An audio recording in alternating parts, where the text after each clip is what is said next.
How's it, guys? So I'm going to show you guys a trace that I like to use to reach that longer banks, still targeting cob. So just going to run down to the terminal tackle we're going to need.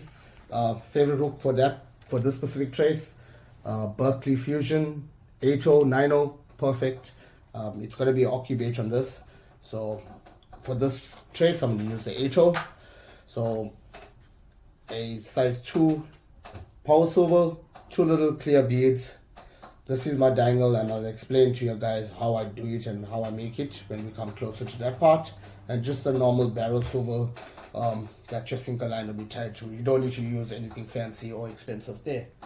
So we'll get into it. I'm using 60-pound fluorocarbon, still the Berkeley Vanish. Tying a figure of 8 on the shank. It's a quick, very quick, simple trace, but effective. Getting my knot there, locking it in place, cutting off my tie again. There's it there. Okay, now this trace here, guys, you can make it to the length that you're comfortable throwing. My full reach here is 1.8, so my trace here is 1.8 meters. Okay, so I got my hook with a mono of 1.8 in length.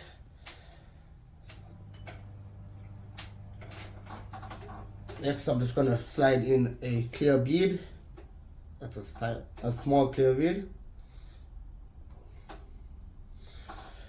Slide in my sinker swivel, or where my sinker is going to be tied to. The swivel my sinker is going to be tied to. Another clear bead.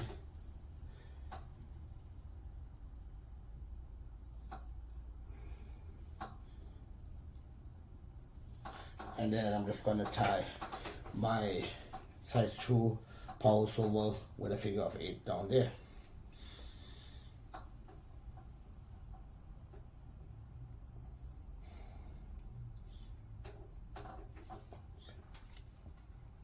Locking it there. So this is a FMJ style. You can't call it FMJ because FMJ stands for full metal jacket. This is a mono full metal jacket style, if you want to call it that. So all I'm going to do now is add my stopper knot. Generally I put this around the 30 centimeters, 40 centimeter mark. And all you need here is a bit of another normal mono here, and we tie a figure of 8 on my hook snoot line there. So it's simple. Just create, instead of 3 loops I go 4 loops, just make it a little bit stronger, and then you can add super glue on it thereafter, or UV knot scent, or whatever you like to make sure it's secure, it doesn't slip. I just tie 4 loops and pull it extremely tight. Doesn't damage the mono in any way, and it doesn't slip.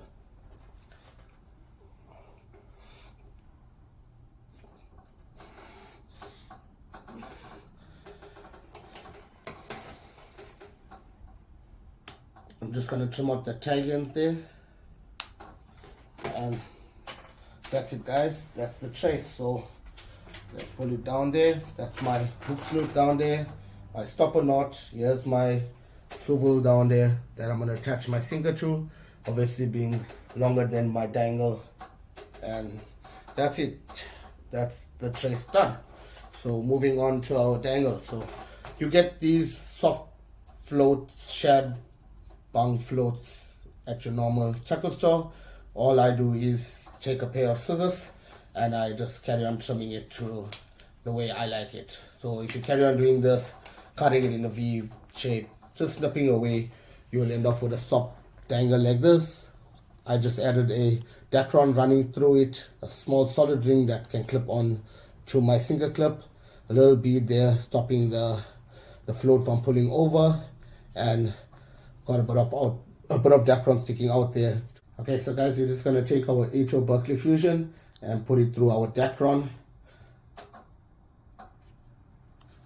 Make sure you get it in the center of the Dacron.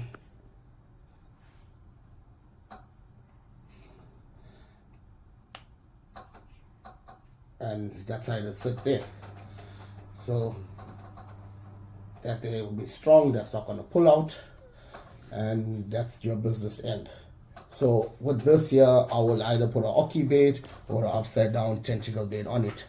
So this is going to be a high floating trace. Once it hits the water, this is going to float up to the surface. It's going to be floating at least about 1.7 meters up, leaving your hook nice and proud.